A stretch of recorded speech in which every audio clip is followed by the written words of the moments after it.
Probably the most high-profile police killing in Britain is that of Mark Duggan, whose death in 2011 sparked the biggest riots of modern-day British history. I'm in Manchester to meet with the most vocal member of Mark's family and the person who's been at the forefront of his campaign, his aunt Carole.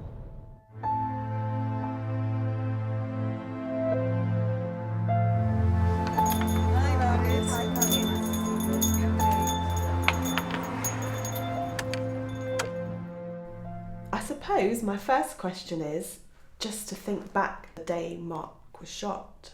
What do you remember from that day?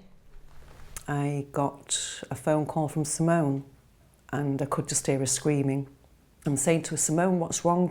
Talk to me, what's happening, what's happened?" And then she was just saying, "The saying is dead. The saying is dead." So I'm saying, who? That's when she's saying, "They said Mark's dead." Journalists were coming to Manchester to find us and they wanted to ask Kamani, who was aged 10, if he was a gangster like his dad, and I just got scared. I felt like a fugitive. I was like on the run. I felt like I was on the run. Tell me what did happen in London in those hours and days after Mark was shot dead, because you know what? Let's be honest, every now and then in the news, you do hear, oh, the police have shot someone. You know, it never turns into what happened after Mark was shot. By law, it is the duty of the police to come and deliver the death message, and they didn't. That's why the family were forced to go to the police station. They went to Tottenham police station. They went there to report Mark's murder. They said, "Well, you go outside, we know about that, we'll send somebody out to speak to you." 5 hours they were left out there. You know, we were treated as if Mark had no family and he was not worthy of a life. As it was getting dark, obviously the family wanted to go, the kids are tired, so everybody decided to go home. And just round the side street of Tottenham police station, apparently a 16-year-old black girl, she threw a leaflet at the police and they beat her up. And it is on camera. And you've got all these demonstrators screaming, saying, "Stop, can you see she's a girl, she's a girl." But they just beat her on the floor. That was the start of the uprising. We couldn't believe that the uprising started because of Mark's death. Mark was just an ordinary person, working class family. A lot of people that were out there didn't know Mark and weren't out there for Mark.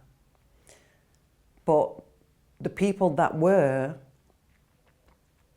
people who had experienced police brutality at some form or level, police harassment.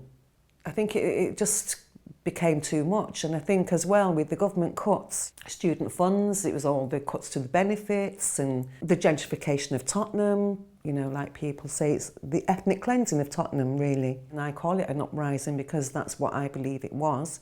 Even if Mark didn't die, I think there would have been an uprising anyway because of the state of the country. As a family member, what was it like to be in the middle of that media storm? It was terrible for us. It was absolutely, well, it's the worst thing I've ever experienced in my life. All we got then was journalists coming and asking us the first thing, not sorry for your loss, nothing about Mark. The first question every single one of them asked us is, "Do you condone the riots? This is not about Mark. You murdered Mark, you started a riot, and it seemed like that was all done purposely to push Mark's death out of the limelight." The Mark in the media is a gangster, somebody who hated the police, he's getting rid of a gun, somebody that the public shouldn't have sympathy for. What do you recognise in that description of Mark? Well, it's a completely false description of Mark. When the police do something wrong, they automatically set up a smear campaign. And that's exactly what was done. The 10 o'clock news flash on the 4th of August was that Mark was a gangster in a shootout shot an officer and was shot dead. That news flash did the damage. The IPCC, I think 2 weeks, they waited 2 weeks for 2 weeks before they came out and publicly apologised for that news flash. And they took responsibility for it. They said that they may have inadvertently misled a journalist into believing there was a shootout and Mark had shot an officer, when in fact, Mark had not even touched the gun. They just wanted to, flood the public with all of this negativity about Mark being dangerous and all this criminal history. That was all false. Of course, the conclusion of the inquest, legally killed. Yeah. How's the family digested that conclusion? That is madness. Because there was no gun. Mark didn't have a gun. It was found 14 feet away from Mark, with nothing at all of Mark's on the gun.